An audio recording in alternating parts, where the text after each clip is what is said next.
마라나타, 여행자는 요구하고 순례자는 감사한다. 같이 한번 해보죠. 여행자는 요구하고 순례자는 감사한다. 오늘 제목은 베레스 우사는 오늘날 우리를 위한 위험 표지판이다. 그 말은 뭐냐면 결국 오늘날에도 우리가 우사처럼 이렇게 잘못된 길을 걸어갈 수 있다는 것을 성경이 말씀하고 있다는 거죠. 주일날도 말씀드렸지만 이제 모든 거의 성경학자들, 주석가들이 다윗의 동기에 대해서 집중적으로 이야기합니다. 그래서 다윗이 정치적인 동기로 어깨를 옮기려고 했다. 그래서 그 결과로 우사가 죽는 어려움을 겪었다. 그런데 사실 그렇게 본다면 우사의 죽음은 너무 억울해 보이잖아요. 근데 다른 모든 분들과 달리 팀 켈러 목사님은 다른 각도에서 이것을 보는 것을 봤어요. 그래서 제가 영어지만 여러 군데를 이렇게 했는데 사실 그 유진 피터슨 목사님도 자기가 쓴 책에 보면 다윗 현실의 뿌리박은 영성이라 그래서 이 책에 보면 우사의 잘못에 대해서 아주 구체적으로 이야기하는 걸 볼 수 있는데요. 잠깐 보면 우사는 그 어깨를 만진 행동이 순간적인 실수가 아니라는 거죠. 자신이 법궤를 관리하는 사람이라는 오랫동안의 망상이 그 순간에 표출된 것이다.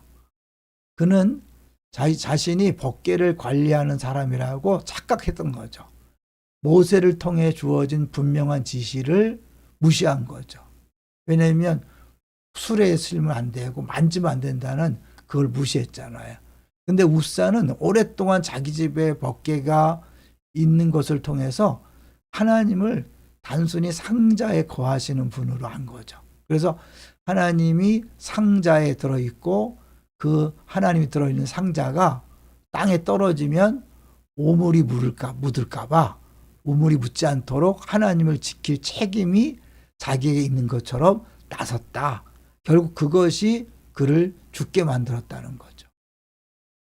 그렇게 할 수밖에 없었던 이유는 뭔가?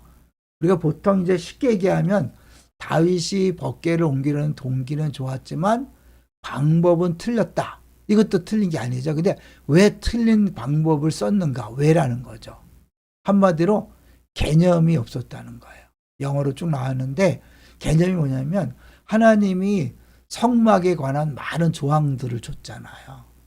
또 뭐는 먹고 먹지 말고 어떤 것을 하고 하지 말고 복잡한 규율 중에 이제 법궤를 옮기는 조항도 썼잖아요. 그러니까 결국 단순히 법궤에 대한 조항이 아니라 전체 하나님과 우리와의 관계를 이야기하는 거죠. 그 얘기는 이제 우리 주일날도 잠깐 봤지만 이 하나님께서 우리에게 전하고자 하는 메시지가 있는 거죠. 한마디로 너희는 죄인이고 나는 거룩하다. 그래서 하나님과 우리 사이에 메꿀 수 없는 간격이 있다. 같이 공존할 수 없다.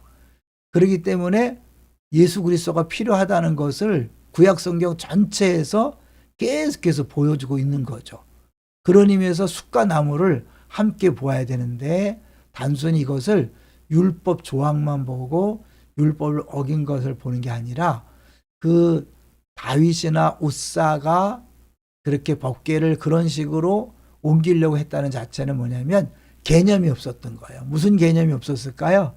여기 보면 그 자신의 죄에 대한 개념이 없었던 거죠. 개념이. 이거 잘 안 보이죠? 좀 옮길게요.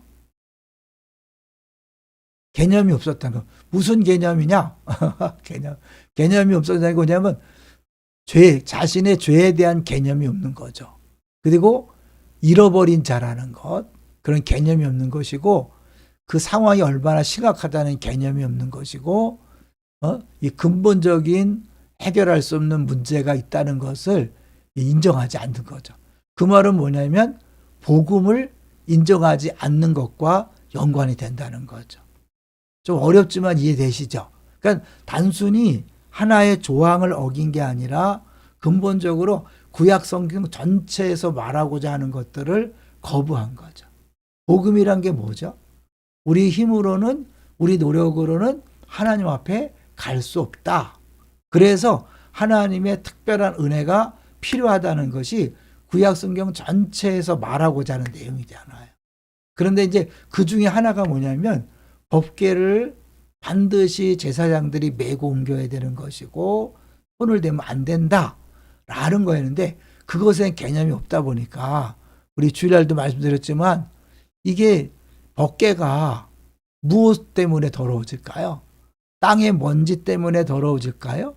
아니라는 거죠. 땅의 먼지는 법궤를 더럽게 할 수 없어요.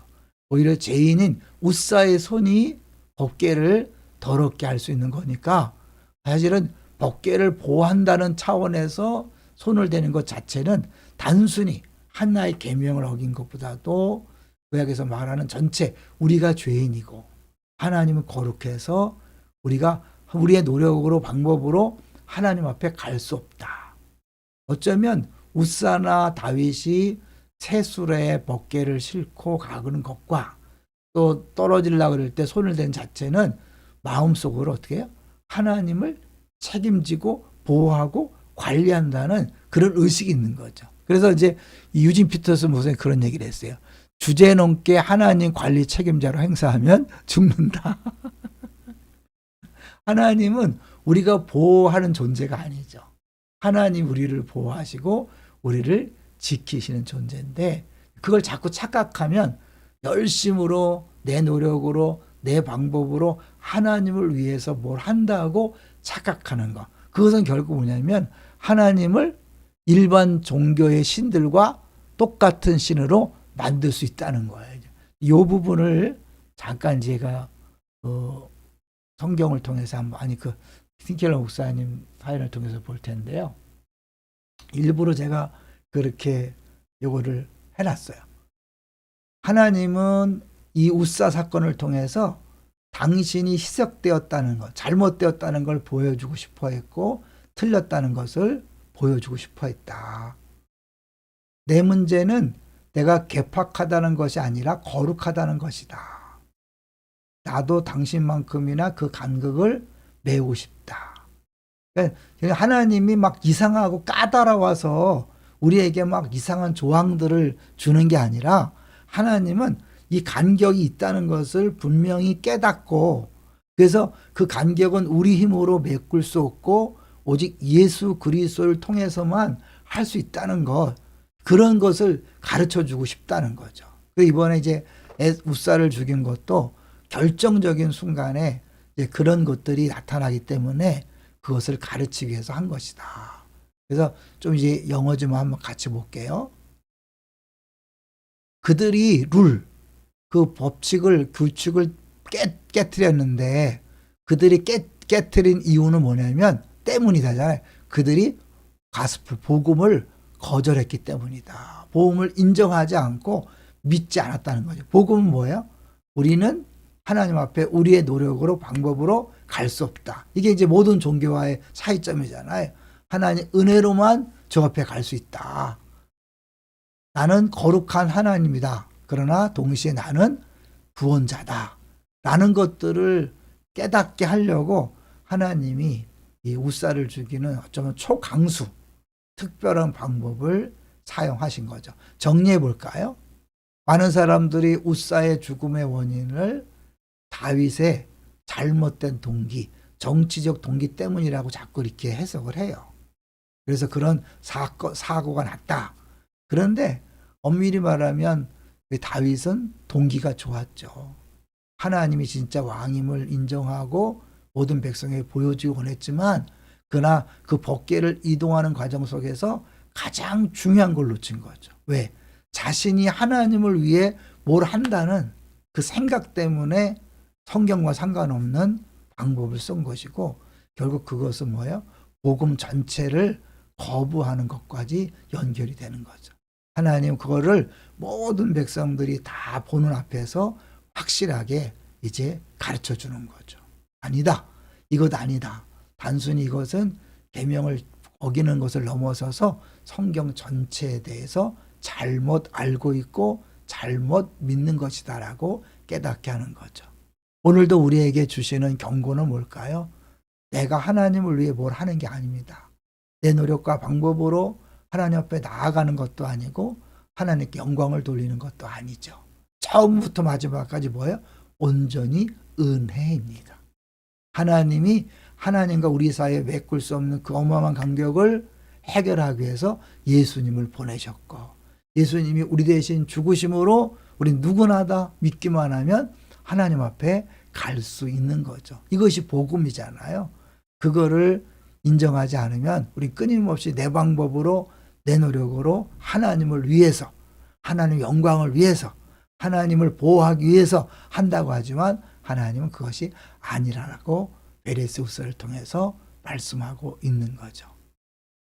우리는 복음으로만 구원받습니다.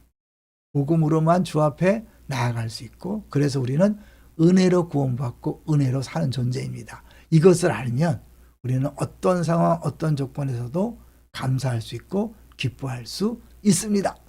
할렐루야.